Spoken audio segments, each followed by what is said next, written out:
Membaca satu paragraf utuh tanpa jeda selama 10 menit membutuhkan sekitar 1,300 hingga 1,500 kata yang mengalir terus-menerus tanpa titik henti tradisional. Sebuah eksperimen kesadaran eksistensial. Yang radikal di mana kegigihan Hinata Hyuga ditransformasikan menjadi arus pemikiran tanpa akhir yang menolak dikotomi antara kegagalan kliennya dan keagungan takdir yang dipaksakan. Di dalam ruang sunyi sanubari seorang perempuan yang kerap dianggap lemah ini, bergelora sebuah pemberontakan ontologis yang tidak meledak dalam teriakan, melainkan merayap dalam keteguhan langkah kaki. Ia berdarah di atas salju, sebuah manifestasi nyata dari konsep self-becoming di mana ia menolak menjadi sekadar bayangan dari nama besar Hyuga atau ornamen dalam narasi kepahlawanan orang lain, melainkan memilih untuk menempuh jalan sunyi Amorfati mencintai setiap detak penderitaan, setiap tatapan merendahkan dari lingkungan sekitarnya, dan setiap batas fisik yang mengurungnya sebab ia paham betul bahwa kehormatan sejati bukanlah warisan genetika mata Byakugan yang murni, melainkan sebuah seni menumpas keputusasaan yang dilakukan berulang kali secara konsisten di bawah terik matahari dan badai keraguan. Kalimat ini terus memanjang, mengalir bagai sungai air mata yang membeku menjadi kristal keberanian, menggambarkan bagaimana ia memandang punggung Uzumaki Naruto bukan sebagai objek kepemilikan atau obsesi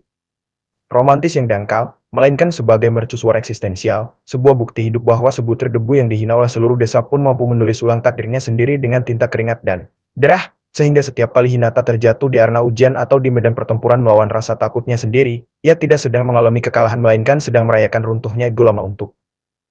melahirkan versi dirinya yang lebih tangguh, seolah-olah setiap rasa sakit adalah palu godam yang menghancurkan dinding kaca yang memisahkan dirinya dari kebebasan absolut.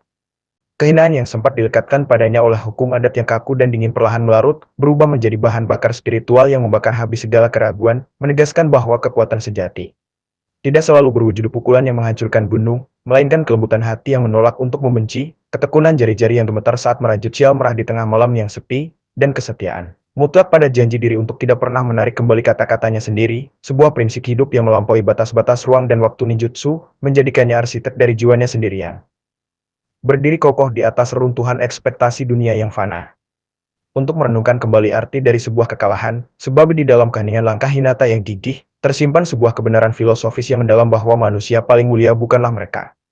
Aliran kesadaran ini tidak akan berhenti memancarkan energi kontemplatifnya, terus bergerak maju menembus batas waktu 10 menit pembacaan yang lambat dan kidimat, mengajak siapa saja yang mendengarkan. Yang tidak pernah terjatuh dari singgasana keangkuhannya, melainkan jiwa yang paling hina yang dengan penuh kesadaran dan kehendak bebas memilih untuk bangkit sekali lagi, memeluk takdirnya dengan senyuman. Dan berjalan tegak menuju Hukimur sebagai tanah yang abadi, yang tak akan pernah bisa dihancurkan atau didefinisikan ulang oleh penilaian manusia manapun di alam semesta ini. Subscribe rahasia, si.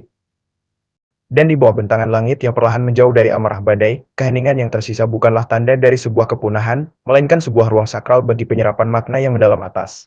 setiap jengkal perjuangan yang telah ia lalui dengan air mata yang membeku. Keberadaan Hinata kini tidak lagi membutuhkan validasi dari tatapan penghakiman dunia yang fana, karena di dalam setiap tarikan napasnya yang tenang, ia telah berhasil menyatukan kontradiksi antara kelemahan fisik dan gabungan batin menjadi sebuah simfoni kedamaian yang absolut.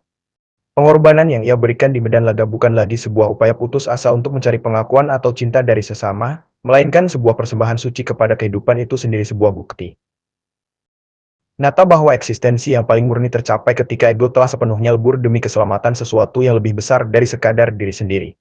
Melalui keteguhan yang sunyi ini, ia mengajarkan kepada semesta bahwa kekuatan sejati tidak pernah diukur dari seberapa keras kita mampu memukul, melainkan dari seberapa tabah kita mampu menanggung beban. Tanpa kehilangan arah, menjadikannya sebuah monumen hidup bagi kemenangan jiwa yang merdeka atas dinginnya hukum takdir yang kaku. Pada titik akhir dari aliran kesadaran ini, seluruh kehinaan, keraguan, dan rasa sakit yang pernah melekat pada namanya menguap bersama kabut pagi, meninggalkan sesosok jiwa yang berdiri tegak sebagai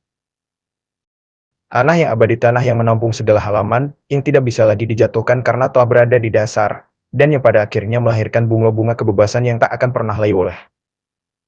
pergantian zaman.